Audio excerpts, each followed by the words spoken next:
السلام علیکم جے ریڈرز، کیا حال ہیں آپ سب کے؟ میں آپ لوگوں کی رائٹر سارہ اقبال دل رقصم سیزن 2 کی سیکنڈ ایپیسوڈ کے ساتھ حاضر ہوں۔ تو ایپیسوڈ شروع کرنے سے پہلے کچھ باتیں کلیئر کر دوں۔ نیو کریکٹرز ڈالنے کا مقصد یہ نہیں تھا کہ ہم پرانے والوں کو اسکپ کر دیں گے یا میں پرانے کریکٹرز نہیں ڈالوں گی۔ نیو ڈالے ہیں، کسی ریزن سے ڈالیں، اسٹوری کو اور اچھے سے بنانے کے لیے ڈالیں۔ اب آپ لوگوں کو میں نے کہا تھا آگے چل کے پتہ چل جائے گا آپ لوگوں کو، لیکن آپ لوگوں نے پہلے ایپیسوڈ میں کہہ دیا کہ ہمیں یہ کردار پسند نہیں آ رہے، ہمیں پرانے والے چاہیے۔ تو میں نے کہا تھا پرانے دوں گی، لازمی دوں گی۔ سیزن 1 کے جو کریکٹرز تھے وہی سیزن 2 میں۔ سیزن 2 جو ہے وہ پہلے والے سیزن کی کہانی مکمل کرنے کے لیے دیا جا رہا ہے۔ تو آپ لوگ صبر رکھیں، تحمل رکھیں، میں سب دوں گی، سب دکھاؤں گی، پر آہستہ آہستہ ہوتا ہے، ایک ایپیسوڈ میں سب کلیئر نہیں ہوتا ہے۔ تو آج کے ایپیسوڈ میں آپ لوگوں کے سائیں خان ہیں جو ناول کو انہی کی وجہ سے پڑھ رہے ہیں۔ تو بنا ٹائم ضائع کیے چلتے ہیں کہانی کی طرف۔ آج کے ایپیسوڈ میں ہمارے پرانے سیزن کے سائیں خان اور جو دوسرے کریکٹرز تھے ان کا تھوڑا سا انٹرو دکھاتے ہیں، باقی ایپیسوڈز میں وہ آتے رہیں گے۔ اب انہی کی کہانی ہے، وہ کیوں نہیں آئیں گے، لیکن آہستہ آہستہ جا کے سارے کریکٹرز آئیں گے، تو تھوڑا تحمل رکھیں۔ جو نئے کریکٹرز ڈالے ہیں انہیں بھی، اور جو پرانے تھے انہیں بھی ساتھ ایڈجسٹ کرنا ہے۔ کہانی میں نئے کردار کیوں ڈالے گئے ہیں وہ آپ کو کہانی پڑھنے کے ساتھ پتہ چلیں گے۔ تو مزید بنا ٹائم ویسٹ کیے چلتے ہیں کس کی طرف۔ آپ لوگوں کو انشاءاللہ پسند آئے گی، چینل کو سبسکرائب لازمی کریے گا، اپنا ریویو کمنٹ میں لازمی شیئر کریے گا۔ چلتے ہیں اب کس کی طرف۔ دل رقصم سیزن 2 کس نمبر 2 از قلم صالح اقبال۔ ایسا تو میں نے کچھ بھی نہیں کیا، تم فضول میں باتوں کو 2 سے 4 کیوں کر رہے ہو؟ اور ایسے کیسے دادو مجھ پر لاٹھی چارج کرنے کے بارے میں سوچ سکتے ہیں؟ میں نے تو کچھ غلط نہیں کیا۔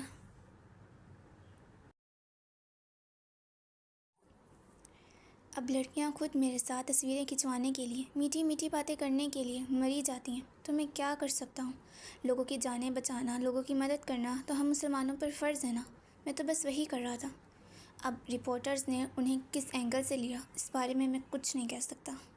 غازدان لاپرواہی سے بھرپور انداز میں کہتا ہے، چلو ٹھیک ہے، مجھے کوئی مسئلہ نہیں، لیکن دادو کے سامنے جو کچھ تم کہہ سکتے ہو وہ کہنے کی پوری تیاری کرنے کے بعد نیچے آنا، ٹھیک ہے؟ تم مجھے پیسے نہیں دے رہے تو میری طرف سے ہرگز رتی برابر ذرے برابر تمہیں کوئی مدد نہیں ملے گی، اوکے؟ خدا حافظ۔ غازدان کی بات سننے کے بعد ماہی اپنی بات جلدی سے کہتے ایک بار پھر جانے کے لیے فوراً سے پلٹتی ہے، پر وہ جاتی اس سے پہلے غازدان دوبارہ سے اس سے پوچھنے لگتا ہے، جس کی بات پر آگے کی طرف ابھی اٹھانے والا پہلا قدم واپس اسی جگہ زمین پر رکھے۔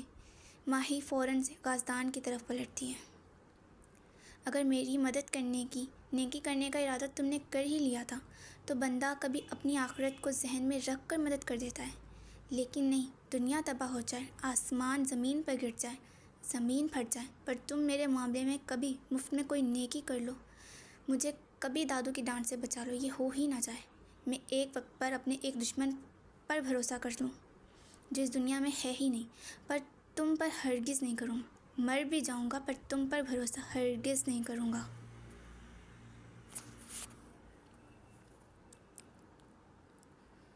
اس لیے اب جو چاہیے تمہیں مجھ سے سیدھے سیدھے وہ بولو، میرے ساتھ باتیں کرنے کی ضرورت نہیں ہے، کیا چاہیے وہ بولو۔ 10,000 روپے۔ غازدان کی بات پر ماہی بھی فوراً سے بول پڑتی ہے، کیا؟ رشوت لینے کی بھی کوئی حد ہوتی ہے، ہمیشہ حد سے زیادہ پیسے مانگا کرو۔ کمر پر رکھے دونوں ہاتھ نیچے کی جانب چھوڑتا ہوا حیرانیت سے بھرپور انداز میں پوچھتا ہے، اب میں کیا کروں؟ تمہاری طرح نوکری تو کرتی نہیں میں، اور نہ ہی میرے پاس کوئی بھائی ہے جن سے میں اپنی جیب خرچ کے پیسے نکلوا سکوں۔ ماہی کہتے ہوئے اپنے چہرے پر مایوسی کے تاثرات سجانے لگی تھی۔ اب بابا سے ہر دن پیسے مانگتی ہوئی میں اچھی تھوڑی لگوں گی، اپنی جیب خرچ کے لیے مجھے بھی تھوڑے ہاتھ پیر چلانے پڑیں گے، بس اسی لیے تمہارے جیسے عام انسان کی چھوٹی سی قیمت مانگ رہی ہوں۔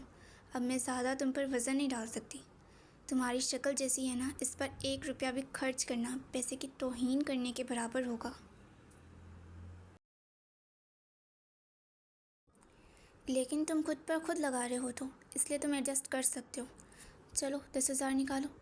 کہتے ہوئے مسلسل چھوٹے چھوٹے قدم اٹھائے۔ غازدان کے سامنے کھڑی ہو کر دونوں ہاتھ اس کے آگے بڑھاتی سر اٹھائے بولی، پہلے تم ڈیسائیڈ کر لو میری بے عزتی کر کے مجھ سے پیسے لینے ہیں یا میری مدد کرنے کے نام پر پیسے لینے، کیونکہ میرے اندر اپنے آپ کے بارے میں الٹی سیدھی باتیں سننے کا پیمانہ ہرگز نہیں ہے۔ میں اپنے بارے میں غلط بات کبھی برداشت نہیں کرتا۔ اور ایک سیکنڈ، تمہیں کون کہہ رہا ہے کہ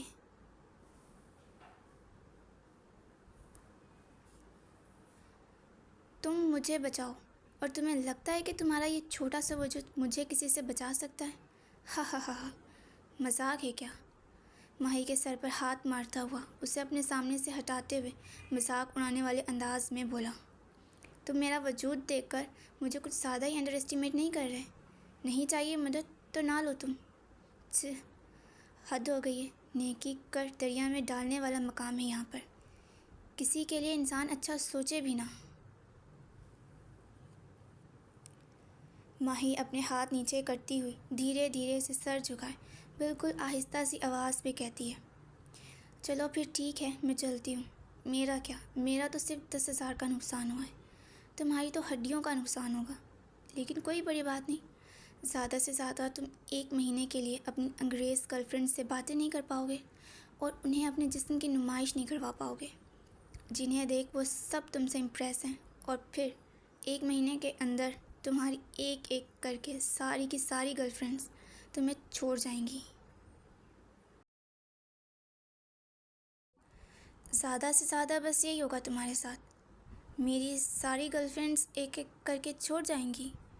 غازدان نے ساری باتوں کو چھوڑ صرف اس بات پر توجہ دی تھی، اس کے منہ سے نکلی بات سنے ماہی اپنے منہ میں زبان گھماتے ہوئے اپنی گردن جھٹکتی ہے۔ ویسے ڈوب مرنے کا مقام ہے تمہارے لیے، ساری باتیں چھوڑ کر سنائی دیا بھی تو کیا اپنے مطلب کا تمہیں؟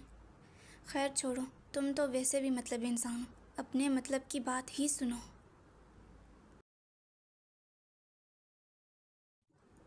غازدان کے کندھے پر ہاتھ رکھے ماہی ایک بار پھر سنجیدہ ہوتی ہے، اپنے الفاظوں پر زور دیتے ہوئے کہنے لگتی ہے، تمہیں تمہاری گرل فرینڈز کی فکر ہے ہی نہیں، تو میں بھلا تمہاری بھلائی کے بارے میں سوچ کر کیا ہی کروں گی؟ ٹھیک ہے، مار کھاؤ تم، میرا کیا؟ ماہی اپنے ہاتھوں کی ہلکی ہلکی سی تالیاں بجاتے ہوئے منہ کا پاؤٹ بنائے کمرے سے باہر جانے کے لیے زمین پر گھسیٹ کے قدم اٹھا رہی تھی، جیسے وہ جانا نہیں چاہتی تھی، زبردستی جا رہی تھی۔ ابھی وہ دروازے تک پہنچی تھی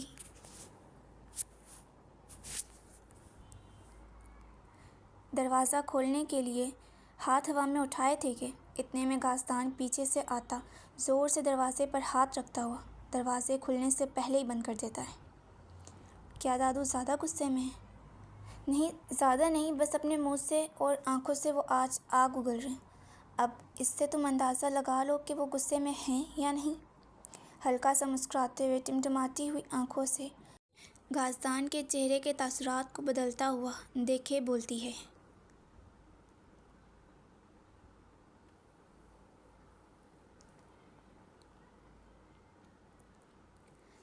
10,000 روپے میں بچنے کی گارنٹی ہے؟ ماہی کی آنکھوں میں آنکھیں ڈالے پوچھتا ہے۔ 100% تم پیسہ دو اور پھر صرف تماشا دیکھو کچے بادام۔ ماہی بھی غازدان کے انداز میں جواب دیتی ہے۔ ماہی کے جواب دینے پر اپنے دونوں ہاتھوں کی مٹھیاں بھینجتے ہوئے دروازے سے دور ہوتا غازدان بیڈ کی طرف بڑھتا ہے، جہاں سائڈ ٹیبل پر اس کا والیٹ، گاڑی کی چابی اور اس کے فون کا چارجر پھینکے ہوئے انداز میں پڑا ہوا تھا۔ اپنا والیٹ اٹھائے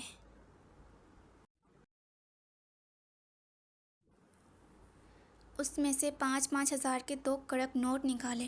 ان نوٹوں کو دیکھتے ہوئے گہرے سانس وہ بھر ہی رہا ہوتا ہے کہ اتنے میں ماہی جلدی سے بڑے بڑے قدم اٹھائے اس کے پاس آتی، غازدان کے ہاتھ سے پیسے لیتی اور فوری طور پر اس سے دور ہو کر جا کھڑی ہوتی ہے۔ ویسے تو تمہیں پتہ ہونا چاہیے رشوت لینا بری بات ہوتی ہے، اور رشتہ داروں میں رشوت کا کوئی کام نہیں ہوتا۔ نیکی کر ہی رہی ہو تو دل سے کرو، اچھے سے کرو، پیسہ درمیان میں لا کر رشتے خراب کرنے کی کیا ضرورت ہے؟ اس لیے پیسے واپس کرو اور ایسے ہی مدد کرو۔ شاباش میرا بچہ، پیسے دو مجھے۔ ماہی کے ہاتھ میں اپنی محنت کی کمائی دیکھتے ہوئے غازدان کا دل اس کی ہتھیلی پر آ گیا تھا۔ پیسے واپس لینے کے لیے وہ اس کی جانب قدم بڑھا رہا ہوتا ہے، پر ماہی جلدی اس سے مزید دور ہو کر کھڑی ہوتی ہے۔ ہاتھوں میں آئے پیسے اور آنکھوں کے سامنے آئے ہینڈسم لڑکے کو کبھی میں اپنے ہاتھ سے جانے کا موقع نہیں دیتی۔ ایک بار جو مل گیا وہ مل گیا۔ کچے بادام، اب تم پورے کپڑے پہن کر میرے ساتھ چلو اور میری رپورٹنگ کے نظارے دیکھو۔ غازدان کی نظروں سے پیسے کو ہٹانے کے لیے اپنے ہاتھوں میں چھپاتے ہوئے بولی، آئے میرے پیسے۔ غازدان اپنے دل کے مقام پر ہاتھ پھیرتے ہوئے بولا، ویسے اتنے پیسوں کا کرتی کیا ہو تم؟ غازدان بامشکل ماہی کے ہاتھوں سے نظریں ہٹا کر پوچھتا ہے، میں ان پیسوں سے اپنے رسگلے کے ساتھ ڈیٹ پر جاؤں گی، آدھے پیسوں کا کھانا اور باقی آدھے کا میک اپ۔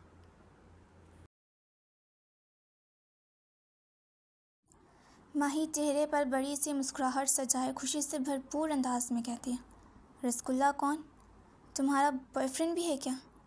غازدان کھلے منہ کے ساتھ بڑی بڑی آنکھیں کیے پوچھتا ہے، ہاں تمہیں بتا دوں تاکہ میں پھر کسی لائق نہ بچوں۔ گندا سا منہ بنائے بولی، نہ بتاؤ مجھے، میرا کیا، اور زیادہ اپنی چڑیلوں جیسی شکل کو مزید چڑیلوں کی طرح مت بناؤ۔ آدھی کمائی تو میری اپنے اس 100 کلو کے چہرے پر لگا دی ہے، پر فائدہ کیا ہوا اس کا؟ تمہارا اصل روپ تو پھر بھی نہ چھپایا اس نے۔ ماہی کی طرح گندا سا منہ بنائے کہتے ہوئے بیڈ سے اپنے کپڑے لیے واش روم کی طرف بڑھ رہا ہوتا ہے کہ اتنے میں ماہی دروازے کی طرف الٹے قدم اٹھاتے ہوئے بول پڑتی ہے، حلال کی کمائی نہیں ہے نا، اس لیے میری نیچرل بیوٹی پر کوئی فرق نہیں پڑا۔ تمہارا حرام کا پیسہ تم جیسے حرامی پر ہی سوٹ کرتا ہے۔ ماہی کی بات مکمل سنتے ہوئے غازدان گردن ٹیڑھی کیے غصیل نظروں سے اسے دیکھتا ہوا ہاتھ میں پکڑے کپڑے اس کی طرف پھینک دیتا ہے۔ پر ماہی پر وہ گرتے اس سے پہلے ہی وہ کمرے کے دروازے بند کیے کمرے سے باہر نکل چکی تھی۔ اپنی حق حلال کی محنت کی کمائی کا ذکر برے الفاظ میں سنتے ہی غازدان کے دماغ کی رگیں تن جاتی تھی۔ یہ اس کی واحد عادت تھی جو بالکل اس کی جاذب صاحب سے ملتی تھی، پر یہ واحد ہی تھی۔ ڈائن کہیں کی، تم ملو مجھے دوبارہ، تم تو گئی بیٹا۔ غصے میں گہرے سانس بھرتے ہوئے اپنے غصے کو ضبط کرنے کی کوشش کرتے ہوئے کہتا دروازے کی طرف بڑھتا ہے۔ دروازہ کھولے ماہی کو دیکھنے کے لیے نظریں دوڑاتا ہے جو سیڑھیوں سے جلد بازی میں اتر رہی تھی۔ ماہی کو جاتا دیکھ زمین سے کپڑے اٹھا کر کمرے کے دروازے غصے میں بند کرتا سیدھا واش روم میں شاور لینے کے لیے جا بڑھتا ہے۔ ماہی جلد بازی میں سیڑھیوں سے اترتی ہوئی ہال میں پہنچتی ہے اور نیچے آتے ہی سر اٹھائے وہ اپنے دل پر ہاتھ رکھے غازدان کو دیکھنے کے لیے اپنے اطراف میں نظریں دوڑاتی ہے۔ غازدان تو نظر نہیں آتا، لیکن باقی سب ضرور نظر آتے ہیں جو اسے ہی گہری گہری سانسیں لیتے ہانپتے ہوئے دیکھ رہے تھے۔ کیا ہوا تمہیں؟ بھاگ کیوں رہی ہو؟ مریم بیگم ماہی کو دیکھ فوراً سے پوچھتی ہیں۔ وہ امی ماہی کہنے کی کوشش کرتی ہے پر اس سے کچھ بولا نہیں جاتا۔ اپنی آنکھیں بند کیے کھولے وہ گہری سانس لیتے ڈائننگ ٹیبل کی طرف بڑھتی ہے اور اپنے لیے پانی کا گلاس بھر کر ایک ہی سانس میں کرسی پر بیٹھ پیتی ہے۔ غازدان کو لینے گئی تھی، وہ آیا نہیں؟ جاذب صاحب پوچھتے ہیں کہ ماہی فوراً سے پانی کا گلاس ٹیبل پر رکھتے ہوئے ان کی طرف متوجہ ہوتی ہے۔ جی دادو، وہ آ رہا ہے۔ آ رہا ہے کا کیا مطلب؟ بتایا نہیں اس معصوم کو کہ میں فوری طور پر بلا رہا ہوں؟ جاذب صاحب غصے میں بولے۔ بتایا میں نے دادو، اور وہ بول رہا تھا کہ میں آ رہا ہوں، اس نے اتنا ہی کہا مجھے اور واپس بھیج دیا۔ اب میں معصوم کیا کرتی؟ میں آ گئی۔ اگر رکتی تو وہ گنڈا بن جاتا، ایک مکے میں ہوا میں اڑا کر پھینکتا، اس لیے میں خاموشی سے واپس آ گئی۔ ماہی حد سے زیادہ معصوم سی شکل بنائے معصومیت سے بھرپور انداز میں سر جھکائے کہتی ہے، ہاتھ تو لگائے وہ تمہیں، پھر میں دکھاتا اس کو ہوا میں اڑتا کون۔ ماہی کی معصوم سی شکل دیکھ جاذب صاحب سر اٹھائے غازدان کے کمرے کی طرف تیش میں دیکھے بولے، اچھا تو مجھے یونیورسٹی جانے کے لیے دیر ہو رہی ہے۔ میں امی کو تائی کے پاس چھوڑنے آئی تھی، کیا میں یونیورسٹی جاؤں؟ ماہی مسکراتے ہوئے جاذب صاحب سے اور پھر حائل صاحب سے پوچھتی ہے، تمہارا باپ کہاں ہے؟ اس کے ساتھ نہیں جاؤ گی؟ جاذب صاحب پوچھتے ہیں، دادو بابا رسگلے کے میرا مطلب اروا کے گھر گئے ہیں، اروا کے بابا سے ملنے کے لیے، وہ وہیں سے پہلے یہاں آئیں گے پھر یونیورسٹی۔ ماہی گہری سانس لیے جواب دیتی ہے، ٹھیک ہے، جب باپ آ جائے تو اس کے ساتھ چلی جانا۔ باپ کے آنے سے پہلے وہ کچا بادام آ گیا نا تو میں کہیں جانے لائق نہیں بچوں گی۔ جاذب صاحب کی بات سننے کے بعد ماہی دل ہی دل میں کہتی ہوئی سر اٹھائے سیڑھیوں سے اوپر کی طرف دیکھتی ہے، بابا کو آنے میں دیر ہو جائے گی دادو، مجھے ٹیسٹ کی تیاری کرنی ہے یونیورسٹی جا کر۔ تو ماہی کہتے ہوئے اپنا سر جھکانے لگتی ہے، چلو جاؤ، دھیان سے جانا، بیٹا آدمیوں سے کہہ دیتا ہوں تمہارے ساتھ چلے جائیں گے۔ حائل ماہی کے چہرے پر ڈر کے نقوش کو واضح ہوتے دیکھ فوراً سے اسے اجازت دیتے ہیں۔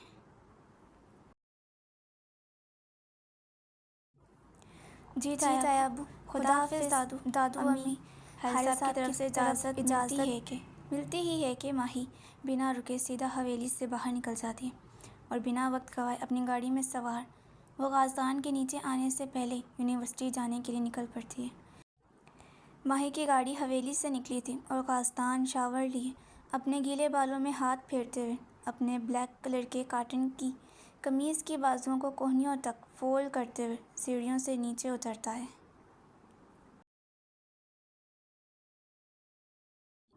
السلام علیکم۔ ماہی کو دیکھنے کے لیے ادھر ادھر نظریں دوڑاتے ہوئے سلام کرتا ہوا مریم بیگم کی طرف ان کا پیار لینے کے لیے بڑھتا ہے کہ جاذب صاحب کو غصے میں خود کو گھورتے دیکھ قازدان کے قدموں میں آہستگی پیدا ہونے لگی تھی، لیکن پھر بھی وہ مریم بیگم سے مل کر سیدھا کھڑا ہوا تھا اور ماہی کے بارے میں پوچھنے لگتا ہے کہ اتنے میں حائل صاحب کی زوجہ رقیہ بیگم آسمانی رنگ کے کام والے جوڑے میں ملبوس اپنے کمرے سے نکلتے ہوئے ماہی کا پوچھتی ہیں، جن کا جواب مریم بیگم ان کے گلے ملتے ہوئے دیتی ہے، جس کو سن صوفے پر بیٹھتا ہوا قازدان ہوا میں ہی رک گیا تھا۔ کہاں گئی ماہی چچی؟ قازدان صوفے پر بیٹھتے بیٹھتے واپس کھڑا ہو کر پوچھتا ہے، وہ یونیورسٹی چلی گئی ہے، اس کا ٹیسٹ ہے، اس کی ہی تیاری کرنے کے لیے۔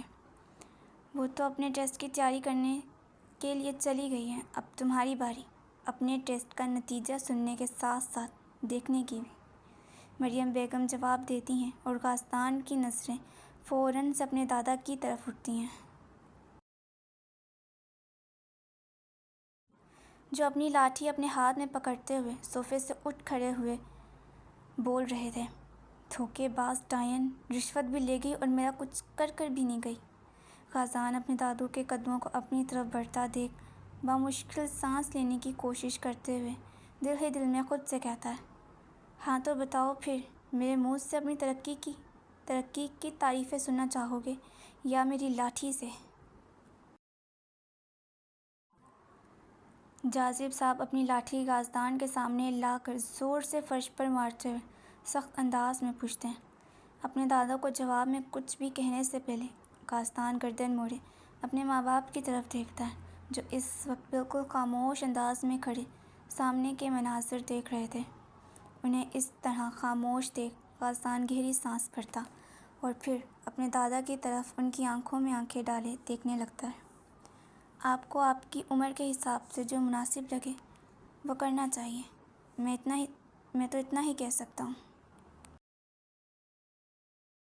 پھر تو مجھے تمہاری ہڈیاں توڑنی مناسب لگ رہی ہیں، جاذب صاحب غصے میں کہتے ہوئے قازدان کی طرف قدم اٹھانے لگے تھے کہ حائل صاحب درمیان میں آ کھڑے ہوئے تھے۔ بابا آپ رکیں، میں سمجھاتا ہوں اسے۔ حائل بولنے لگے تھے کہ جاذب صاحب ان کی بات کاٹتے بول پڑتے ہیں، تم نے آج تک تو سمجھایا نہیں اس کو، اب کیا سمجھاؤ گے؟ میں نے تم سے کہا تھا کہ اسے اپنے ساتھ پنچایت کے کاموں میں لگاؤ تم، پر نہیں، تم نے اسے آزادی دینی تھی، دیکھ لیا آزادی کا نتیجہ؟ ہوا میں اتنی اڑان بھرنے لگ گیا ہے کہ زمین پر ہم لوگوں کو منہ دکھانے لائق نہیں چھوڑ رہا۔ جاذب صاحب غصے میں قازدان پر اپنی نظریں جمائے بولتے ہیں۔ لہجے میں حد سے زیادہ سختی واضح ہو رہی تھی۔ بابا ابھی چھوٹا ہے، وہ اس عمر میں کر رہا ہے، آگے جا کر ٹھیک ہو جائے گا۔ جو اب ٹھیک نہ ہوا وہ آگے جا کر ٹھیک ہوگا کیسے؟ بہت ہو گیا ہے، یہ یہاں رہے گا تو تم اس پر ہمیشہ نرمی رکھو گے۔ اس کو سائیں خان کے گاؤں بھیجنے کی تیاری کرو۔ وہ واحد انسان ہے جو اس طرح کے نکمے لوگوں کو ایک دن میں ٹھیک کر سکتا ہے۔ تم گاڑی تیار کراؤ، آج ہی یہ معصوم وہاں جائے گا۔ کہاں پر؟ اور یہ سائیں خان کون ہے؟ جازب صاحب کی بات جیسے مکمل ہوتی ہے، غازدان فوراً سے پیشتر پوچھتا ہے۔ سائیں عباس خان 10 گاؤں کا اکلوتا سردار ہے، اور وہ تمہارے باپ سے اچھا سردار ہے، کیونکہ اسے پتہ ہے تمہارے جیسے نکمے لوگوں کو عیاشی کی دنیا سے حقیقت کی دنیا میں کیسے لانا ہے۔ جس طرح اس نے اپنے دونوں بیٹوں کو باعزت باوقار بنایا ہے، اس طرح اب وہ تمہیں بھی بنائے گا۔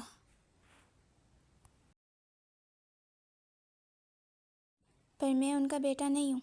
اپنے دادا کی بات درمیان سے کاٹتا ہوا کندھے اچکائے غازدان بولا۔ بیٹے تو وہ دو بھی ان کے نہیں ہیں، لیکن اس کے باوجود بھی وہ اسے خان بابا کہہ کر پکارتے ہیں، اور وہ انہیں اپنے بیٹے ہی مانتا ہے۔ خون کا رشتہ اس کے لیے معنی نہیں رکھتا اتنا، اس کے لیے رشتے معنی رکھتے ہیں، وہ رشتے جو ایک بار زبان سے کہہ کر وہ بنا دے تو مرتے دم تک اسے نبھاتا ہے۔ اب تم بھی اپنی تیاری مکمل کرو، عیاشی کی دنیا بہت ہو گئی، ذمہ داری کی دنیا میں آؤ۔ مجھے ہرگز برداشت نہیں ہے کہ میرے خاندان کے کسی بھی فرد کے بارے میں کوئی بھی الٹی سیدھی بات کسی اخبار میں چھپے یا کسی انسان کی زبان پر آئے۔ جازب صاحب ایک اٹل انداز میں غازدان پر ایک بار پھر اپنی سخت نظریں ڈالتے ہوئے اپنے صوفے پر جا بیٹھتے ہیں۔ معذرت دادو، پر جس انسان کو میں جانتا تک نہیں، اس سے کچھ سیکھوں یہ ممکن نہیں ہے۔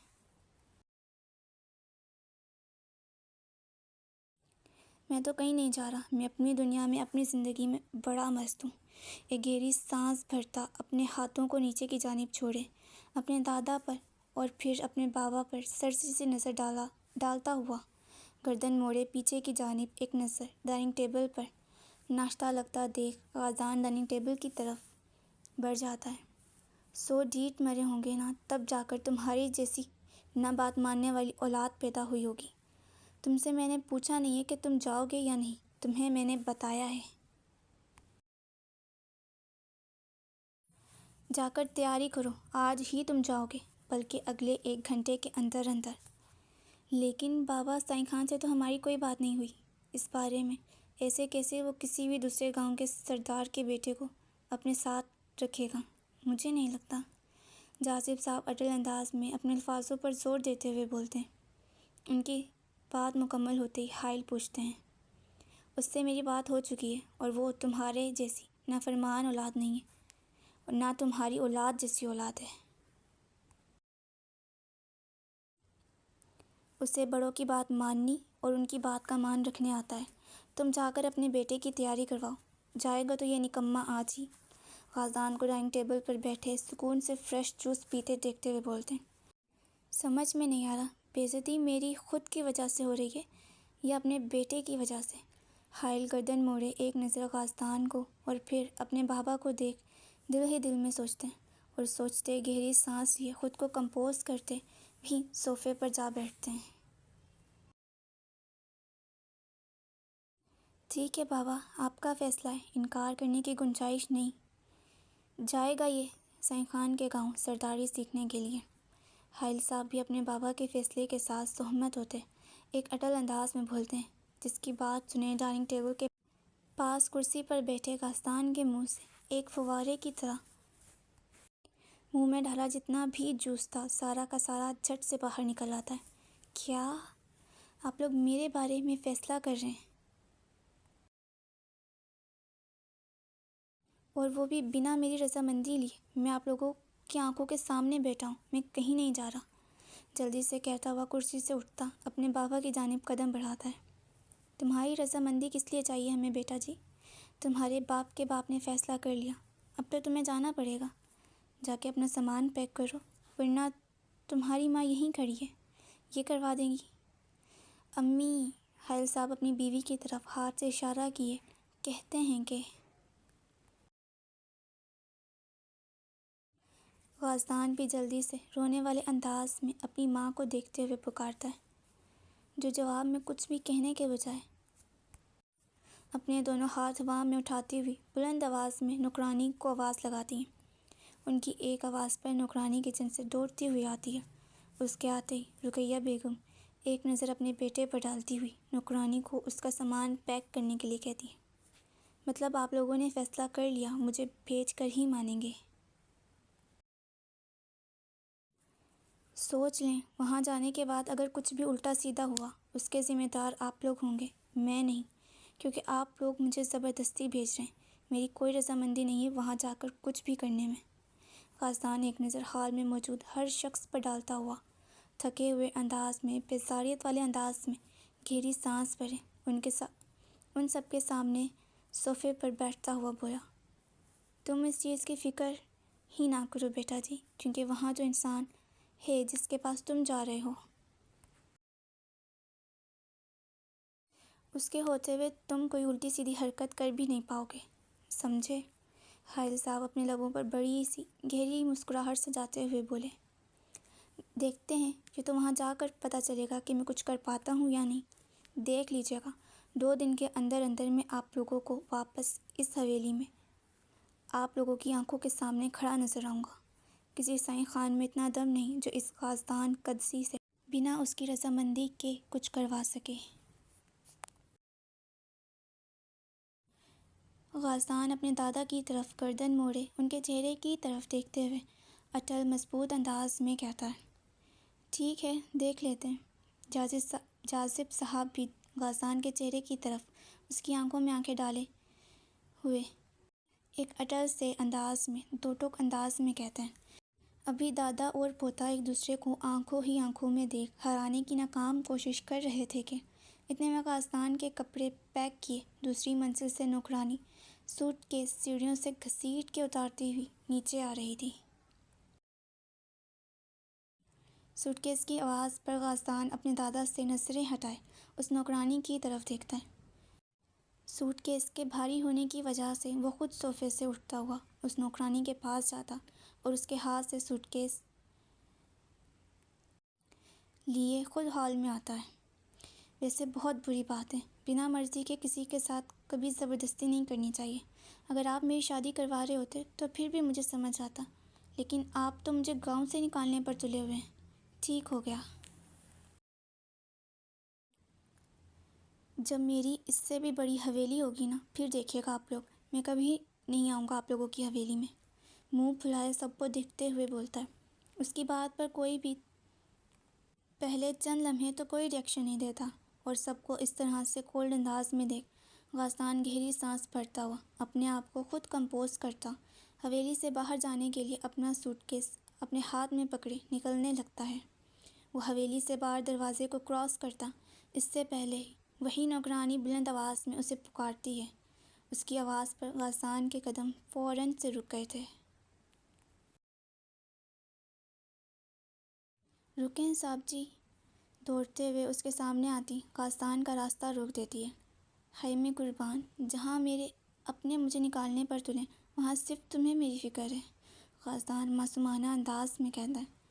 ارے نہیں صاحب جی، غلط مطلب مت لیں میرے روکنے کا، آپ کا یہ فون اور والیٹ دینے آئی ہوں، غازدان کی طرف اس کا سامان بڑھاتے ہوئے سر جھکائے کہتی ہے، جس پر وہ حیران کن انداز میں دیکھنے لگا تھا۔ وہیں ہال میں موجود باقی سارے لوگ نوکرانی کی بات پر بلند آواز میں کہکا لگا پڑتے ہیں، ہنس لیں، آج آپ سب کا دن ہے، ایک دن میرا بھی آئے گا، سب کے ہنسنے کی آوازوں پر چڑھے ہوئے انداز میں کہتے ہوئے حویلی سے باہر بڑھنے لگا تھا کہ حائل بنا کچھ بولے غازدان کے پیچھے آتے ہیں اور اس کے کندھے پر ہاتھ رکھے اسے روکتے ہیں۔ بابا آپ لوگ ناشتہ شروع کریں، میں اسے روانہ کر کے آتا ہوں۔ مجھے بھی سلا مار سکتے ہیں آپ بابا، میں نے بھی کل کا کچھ نہیں کھایا۔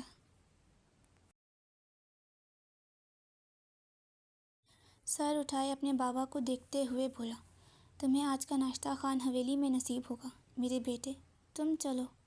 غازدان کے کندھے پر ہاتھ رکھے کہتے ہوئے حائل اسے اپنے ساتھ لیے گاڑی میں سوار کرتے ہیں۔ دھیان سے جانا بیٹا، پہنچ کر اطلاع کرنا، غازان کو جاتے دیکھ رقیہ بیگم حویلی کے دروازے کے پاس آتی بلند آواز میں کہتی ہیں، فکر نہیں کریں، میرے مرنے کی اطلاع آپ کے سسر کے پاس سب سے پہلے پہنچ جائے گی، ان سے پوچھ لیجیے گا آپ۔ خدا حافظ امی۔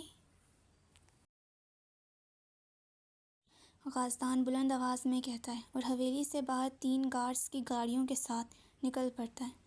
ان کے نکلنے کے فوری بعد جاذب صاحب سائیں عباس خان کو فون ملاتے ہیں، جو پہلی بیل پر وہ نہیں اٹھاتا کیونکہ اس وقت وہ خود ایک بڑی سی آزمائش میں مبتلا تھا جو بلا شک اس کے لیے اس کی زرگیں نے پیدا کی تھی۔ بابا آپ اسے وہاں کیوں بھیج رہے ہیں؟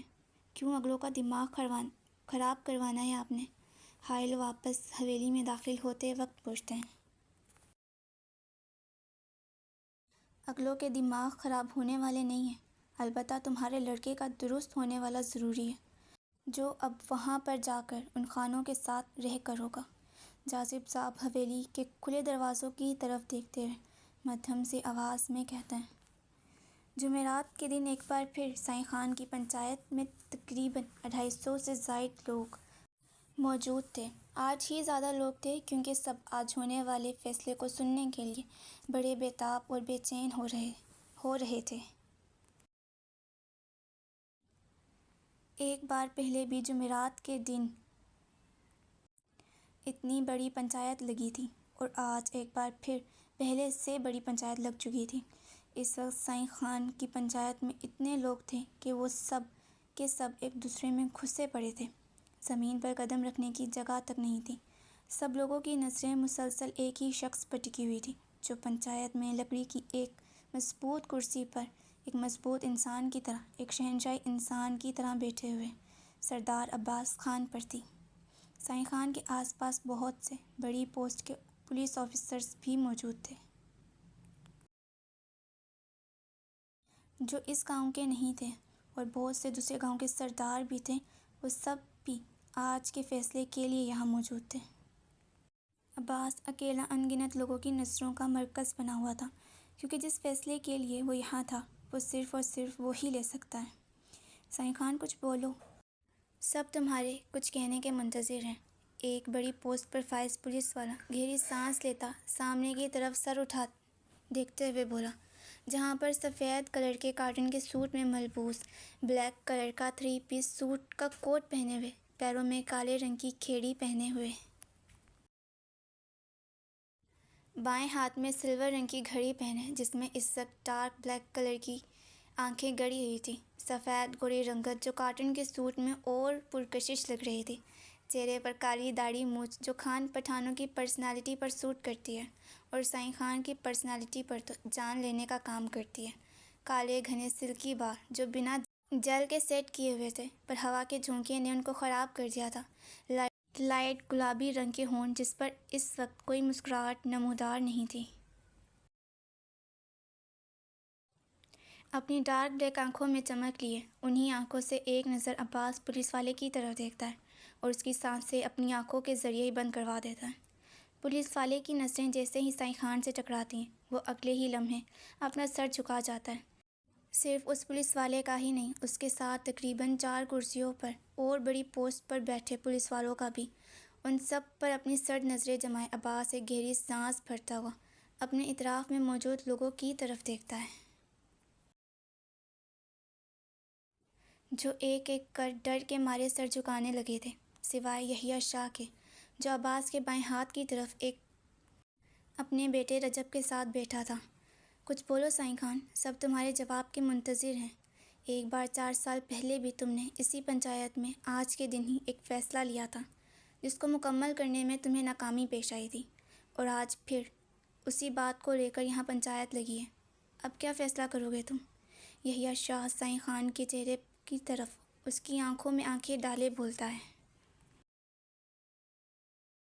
ہونٹوں پر شیطانی مسکراہٹ کی ہلکی سی جھلکیاں نمایاں ہو رہی تھیں۔